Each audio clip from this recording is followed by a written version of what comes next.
வணக்கம் மக்களே, இன்னைக்கான பதிவில் என்ன பார்க்க போகிறோம் அப்படின்னா, ஒரு முக்கியமான செய்தியாக பார்க்க போகிறோம். மொட்டை போட்டு நாக்கில் அலகு குத்தி கடவுளுக்கே தன்னை காணிக்கையாக கொடுத்த நடிகை.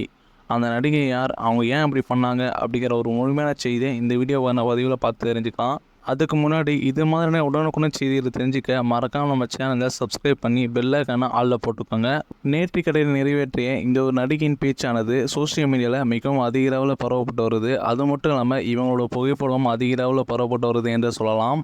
முருகருக்கு மிகவும் தீவிர பக்தராக ரொம்ப காலமாக இருந்திருக்கும் சரண்யா நாக் வந்து பார்த்தீங்கன்னா இப்போது திருத்தணியில் வந்து பார்த்தீங்கன்னா மொட்டை போட்டு நாக்கில் அழகு குத்தி தன்னோட நேர்த்தி கடனை வந்து நிறைவேற்றிருக்காங்க.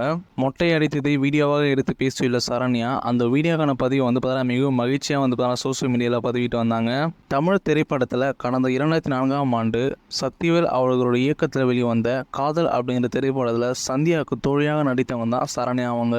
அது மட்டும் இல்லாமல் 1998ஆம் ஆண்டு பிரசாத் நடிப்பு வெளிவந்த காதல் கவிதை அப்படிங்கிற திரைப்படத்தில் ஒரு குழந்தை நட்சத்திரமாக நடித்து இவங்க வந்து குழந்தை நட்சத்திரத்தில் ஒரு நல்ல ஒரு பேரை வந்து பெற்றாங்க என்றே சொல்லலாம். இந்த ஒரு திரைப்படத்தின் மூலமாக இவங்க தமிழ் சினிமாவுக்கு வந்து அறிமுகப்படுத்தப்பட்டாங்க அப்படின்னு சொல்லப்பட்டு வருது. அதன் பிறகு காதல் திரைப்படம் ஒரு சில திரைப்படம் நடிப்பது மூலமாக அனைவருக்கும் ஒரு பரிச்சயமான ஒரு நடிகை முகமாக வந்து இவங்க அறியப்பட்டாங்க. அதனை அடுத்து துல்லாத வயசு அப்படிங்கிற திரைப்படத்தை நடிச்சிருக்காங்க. ஆனால் அந்த ஒரு திரைப்படம் தோல்வி அடைந்ததால் வந்து அதன் பின்பு ஒரு வார்த்தை பேசு அப்படிங்கிற திரைப்படத்தில் இவங்க கதாநாயகியாக கமிட் ஆயிருந்தாங்க. அந்த ஒரு படமானது பாதை நீண்டு கொண்டதால் வந்து பட வாய்ப்பு இல்லாமல் தவிர்த்த இவங்க தெலுங்கு பக்கம் வந்து போனாங்க. அந்த தெலுங்கு பக்கத்தை 10th கிளாஸ் அப்படிங்கிற திரைப்படத்தில் வந்து பார்த்தீங்கன்னா ஒரு கதாநாயகி நடிக்க ஆரம்பித்தாங்க. அந்த ஒரு படமாக எதிர்பார்த்த அளவுக்கு வெற்றியை தரலை. அதன் பிறகு 2009ஆம் ஆண்டு ஜெயம் ரவி நடிப்பில் வெளியான பேராண்மை படத்தில் வந்து 5 பெண்கள் உட்பட ஒரு பெண்ணை வந்து இவங்க நடிச்சிருப்பாங்க.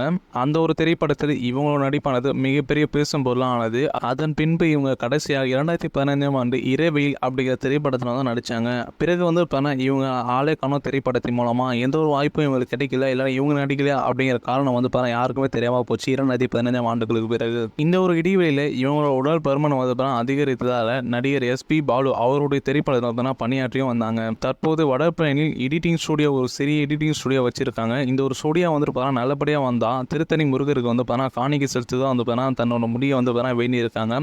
அதனை அடுத்து வந்து இவங்க திருத்தணி கோவிலுக்கு போய் தன்னுடைய வேண்டுதலை வந்து நிறைவேற்றிருக்காங்க. மேலும் மொட்டை தலையுடன் நாக்கில் அழகு ஊற்றி அந்த ஒரு வீடியோவானது இவங்களே பதிவிட்டிருக்காங்க. அந்த மொட்டை தலையும் மிக மன மகிழ்ச்சியோடு வந்து தன்னோட காணிக்கை வந்து நிறைவேற்றிருக்காங்க அப்படிங்கிற செய்தியும் வந்து இவங்க வீடியோ மூலமாக வந்து பதிவிட்டு இருந்தாங்க. அதன் பிறகு இவங்களுடைய சோசியல் மீடியா பேஜில் வந்து இவங்க மொட்டை தலையிலும் இருக்க புகைப்படம் வந்து பகிர்ந்து கொண்டு நான் என் அப்பன் முருகருக்கே வந்து என்னோட இது வந்து கொடுத்துட்டேன் அப்படிங்கிற மாதிரி மிக மகிழ்ச்சியோடு வந்து பேசியிருந்தாங்க. இதனை பார்த்து அவங்களோட ரசிகரும் வந்து அவங்களோட வேண்டுதல் வந்து மிக்க மகிழ்ச்சி அளிக்கிறது அப்படிங்கிற மாதிரி அவங்களோட கருத்துக்களும் வந்து தெரிவிச்சுட்டு வந்தாங்க. இதனை அடுத்து இவங்களுக்கு இப்போ வந்து சோசியல் மீடியா மிகப்பெரிய பாராட்டுகள் வந்து குவிந்து வருகின்றது. இதனை பற்றி நீங்கள் நினைக்கிறீங்க அப்படிங்கிற கருத்தை வந்து கீழே கமெண்ட் பாக்ஸில் தெரிவிங்க.